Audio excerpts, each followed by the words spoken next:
Israel's Security Cabinet is meeting this evening to discuss plans to expand Israel's assault on Gaza toward a full military takeover, with Prime Minister Benjamin Netanyahu reportedly pushing for a months-long offensive on Gaza City and central Gaza refugee camps. The cabinet meeting comes as Israel's siege of Gaza has led to the starvation deaths of 4 more Palestinians over the last 24 hours, according to health officials. Among them was a 2-year-old girl who died of malnutrition in the Mawasi area, which Israel had declared a safe zone, despite repeatedly attacking Palestinians there. Over the past day, unrelenting attacks by Israeli forces reportedly killed at least 98 Palestinians across Gaza, including 51 aid seekers. Among the dead is 41-year-old Suleiman al-Obeid, a legendary former member of the Palestinian national soccer team who's been described as the Pele of Palestine. He was killed Wednesday while waiting for food near an aid site run by the militarized U.S. and Israel-backed so-called Gaza Humanitarian Foundation, or GHF. A new report by Médecins Sans Frontières, or Doctors Without Borders, describes GHF-run food distribution centers in Gaza as sites of, quote, orchestrated killing and dehumanization that must be shut down. MSF's director, Raquel Ayora, writes, quote, children shot in the chest while reaching for food, people crushed or suffocated in stampedes, entire crowds gunned down at distribution points. In MSF's nearly 54 years of operations, rarely have we seen such levels of systematic violence against unarmed civilians. Separately, Jordan has accused Israeli authorities of failing to intervene as Israeli settlers attacked a Gaza-bound aid convoy on Wednesday. It was the second such incident in recent days. During one of the attacks, settlers were filmed chanting, "May Palestine's name be wiped out." For more, we go to Haifa, Israel, to speak with Amjad Iraqi, senior Israel-Palestine analyst at the International Crisis Group. His recent piece for the London Review of Books is headlined "Walking Corpses." Amjad, thanks so much for being with us. If you can start off by talking about what is Netanyahu trying to accomplish right now by talking about a full military takeover of the Gaza Strip. You have families of hostages in more than 10 boats in a flotilla that's trying to challenge the siege on Gaza to free the hostages there, and talking and condemning Netanyahu's war, not to mention the global pushback with one country after another saying they're going to recognize Palestine as a state. Your response? Thanks so much, Amy. I mean, what you're seeing right now is essentially, or what the Israeli government is putting on offer, is a new iteration of a failed and destructive policy. So back in May, the army officially launched what we know as called Operation Gideon's Chariots. And this itself came a few months after Israel decisively shattered the ceasefire that it had with Hamas in the months before. And the kind of portrayal of this operation was that through a more aggressive approach by the Israeli military, that they would be able to, A, free the hostages, and B, destroy Hamas in whatever terms that they described. Now, we've come about 3-4 months on, and what we've actually seen is that this operation has failed even on its own terms. The army has not actually freed the hostages of its own accord, aside from a handful, most of them in body bags. And Hamas is still fighting on the ground. It is still negotiating in ceasefire. It has not really been destroyed, even as it's been taking severe hits. So even on the Israeli terms, this operation has not succeeded. But rather than sort of rethinking this approach, the Israeli government actually seems to think that the problem is that they haven't been aggressive enough.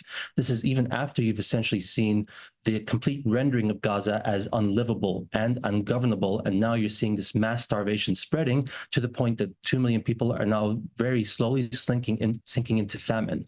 And there is no real reflection by the part of the Israeli government that this war is actually reaching its course.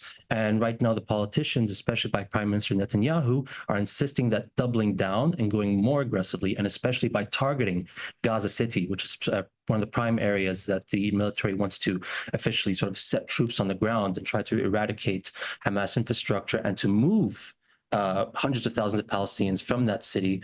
This is potentially the next phase if it does get ultimately approved by the cabinet. And this is a very alarming trend for affairs. Well, Amjad, you say in your London Review of Books piece, Walking Corpses, that far-right politicians, you've just mentioned this, Netanyahu included, hope quite openly that the policy of starvation that's ongoing in Gaza now will encourage, quote, voluntary emigration of Palestinians from the territory. Now, where does the Netanyahu government imagine the Palestinians would go? As you said, the Israeli politicians have really made it no secret that they envision and want to see the mass displacement of Palestinians as southwards as possible, if not completely ejected from the Gaza Strip. Now, in its most sort of conservative estimations or desires, according to this operation, it is to try to empty out those hundreds of thousands in Gaza City and to focus some in the southern half of the Gaza Strip, around areas like Deir al-Balah, including Al-Mawasi. These are coastal areas. And keep in mind that over the course of the war, and especially over the past few months, most of Gaza's 2 million people have been crunched into those particular enclaves. So almost 80% of the strip is technically under Israeli military control. And so the idea that they want to try now emptying Gaza City entirely, essentially making almost the entire northern half of the strip as empty of Palestinians as possible, whether it's for military purposes, whether it's for more far-right officials demanding the resettlement of Gaza. This is essentially the next phase where that might end up being achieved. And this will not be a straightforward approach, because we've actually been seeing that there are still Palestinian fighters on the ground, including in the north, who are giving the Israeli military a hard time on the ground. There are, of course, the masses themselves who understand that even if they do go to the south, there is no guarantee that they can get more access to aid, even as the Israeli government insists that they will expand some of the aid distribution centers, which themselves have become really killing fields for people trying to grasp even a bit of food. And so Gazans are really caught in the face of even more and more dangerous policies by the Israeli military. And they've, like I said, they've really made it no secret that it's not just about some military objectives, but that there are larger political strategic goals that they're trying to achieve by recarving Gaza's geography and its demography. I wanted to also ask you about the West Bank. We're trying to follow news as it happens. You know, the Israeli military has returned the body of Alda Hathalin. But as for what's happening at the funeral now, Israeli forces barring mourners from attending his funeral, the Palestinian activists involved with the Oscar-winning film No Other Land, and talking about just the expansion of the Israeli settlements. Hagit Ofran, a member of the Israeli group Shalom Achshav, Peace Now, told Al Jazeera, what we're seeing since 1967, and especially in recent years, is that Israel's continuing to build and build settlements in the West Bank in order to annex the West Bank into Israel. In fact, the West Bank is already de facto annexed. Talk about what's happening there as well and how it relates to Israel saying they're going to take over Gaza. So it's important to keep in mind that the West Bank is really the prime target for these Israeli far-right politicians. They do want to annex the territory, whether in law or in practice. They do want to also empty large parts of the territories of Palestinians. And this is exactly what's actually been happening for decades, but it's certainly in expedited form since October 7th. This goes from the government to the army to the settler enterprise on the ground, where they've really taken the Gaza war as an opportunity to go as far as they can to displace more Palestinians, seize more territory, and advance more legislation to formally make large parts of the West Bank under Israeli control. And you've seen the devastating results of this. Military operations in places like Jenin and Nablus and Tulkarem in the northern West Bank have completely destroyed and recarved refugee camps and major cities over there. You're seeing settlers themselves also take hand in hand with soldiers institute checkpoints all across the West Bank, to the point that the West Bank economy is being completely stifled. There's no safety for Palestinians on the ground. There's almost no functioning economy to speak of. And the sense more and more that they're tightening the chokehold around Palestinians is really affecting people on the ground. And here it's really important to note that you also cannot separate Gaza and the West Bank. Not only for the fact that they are both occupied territories and with Palestinian populations, but that the Israeli military, the Israeli government, is is observing what it is advancing in Gaza, finding very little pushback, and deciding that it could actually pursue and replicate many of the same policies in the West Bank, starting with the north and potentially moving downwards. And so for the Israeli far right, they really feel emboldened that this is really a historic opportunity to clinch as much of that territory as possible, even as they advance their own ambitions in Gaza. Well, what do you think? I mean, all this is going on as a group of 600 retired Israeli security officials have written an open letter to President Trump to urge Netanyahu, to urge him to pressure Israel to end the war. And the signatories include 3 former heads of Mossad. There have also been some demonstrations in Israel against the war. And in May, Israel's Channel 12 found in a poll that most Israelis think Netanyahu cares more about staying in power than winning the war. I mean, all of these things together you'd think may have some impact on what he's planning to do, or indeed what he is doing in Gaza and the West Bank. What do you think the effect of this is? Is there any pressure at all on his administration?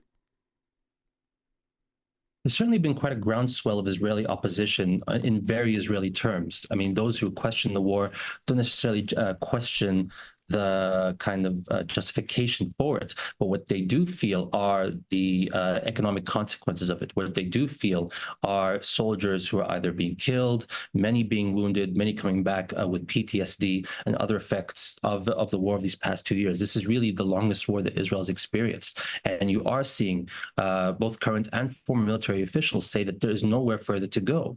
And in particular, the fact that the hostages have only been released through ceasefire negotiations, and that they have not been freed by the army, and the fear of what might happen still to those who are still alive, and of course the bodies of those still captured by Hamas, that they feel that there is really not just a breaking of a promise to the hostages and their families, but to the social contract of Israelis, that they are not being prioritized, and that it is instead that the government is instead really pursuing this maximalist ambition in Gaza, that it's more interested, as you said, that to those who see the prime minister really just trying to look out for his own political survival, but also his allies trying to also maximize those ambitions in the occupied territories. So there is this dissent in a certain way, but it has absolutely nothing to do with Palestinian humanity. It has very little to do with even the fact that Gaza is really in the throes of widespread starvation. In fact, in many ways, Israelis are almost indifferent. There are those who are also quite, or even cheering on this policy. They think that there's nothing going on there. But it is about what this is actually doing to Israeli society, Israeli politics, and the Israeli economy. Now, what you might end up having is that you'll end up having two thoughts at the same time, where you are seeing more Israelis say that they're willing to end the war and achieve a ceasefire, but they wouldn't mind if Israel goes back into Gaza as long as they free the hostages, and essentially as long as they don't have to pay a heavy price for what would essentially be a restructured occupation of Gaza. This is a dissonance that the international community is insisting needs to be pushed back on, but unfortunately this has not really deterred the Israeli government, and especially Prime Minister Netanyahu, from heeding these calls, from seeing this opposition, precisely because there is still interest in continuing the war. Very quickly, the role of the U.S. I mean, you just had Speaker Johnson go to an Israeli settlement at Ariel in the West Bank, bringing a Republican delegation. You have Trump tariffing countries all over the world, if that's a word, for also political reasons, but not Israel, not to mention continuing to arm Israel. Indeed, the United States is still the prime mediator between Israel and Hamas in the ceasefire negotiations. And Trump and Witkoff and several other officials have insisted that they do want to see an end to the war, and that this might be getting out of hand. Even Trump is signaling that he's seeing the images of a starving population in Gaza. Yet in practice, the United States is almost always defaulting to Israel's side in the negotiations and Israel's side to the war. And it is actually trying to buy time constantly for the Israelis to almost achieve their objectives on their own accord, even as they're seeing that this is not happening. And so rather than being able to actually use its leverage to insist to Netanyahu and the government that enough is enough, they're really not exercising this. Now, this does not mean that everything is only in the hands of the US. It's certainly the prime mover, but there are still other blocks of countries, the European Union, which is Israel's biggest trading partner, which is now pushing towards recognition, but is still not activating its full leverage to make the conditions harder for Israel to continue the war. And the same with Arab states and normalization agreements and the refusal to still even suspend part of those to show Israel that things have really gone too far, whether it's in Gaza, to Lebanon, Syria, and Iran. And so there are still things that other countries can do to influence Israeli thinking and calculations, as well as the United States, even if Washington will try to push back on it. But there needs to be a recognition that without that collective pushback, that the Israelis and the Americans are going to continue determining and dictating the facts on the ground. And Gaza, first and foremost, is going to be thrown into further famine, and the West Bank may be fully and irrevocably annexed in the coming months or years. Thanks for watching Democracy Now! On YouTube. Subscribe to the channel and turn on notifications to make sure you never miss a video. And for more of our audience-supported journalism, go to democracynow.org, where you can download our news app, sign up for our newsletter, subscribe to the daily podcast, and so much more.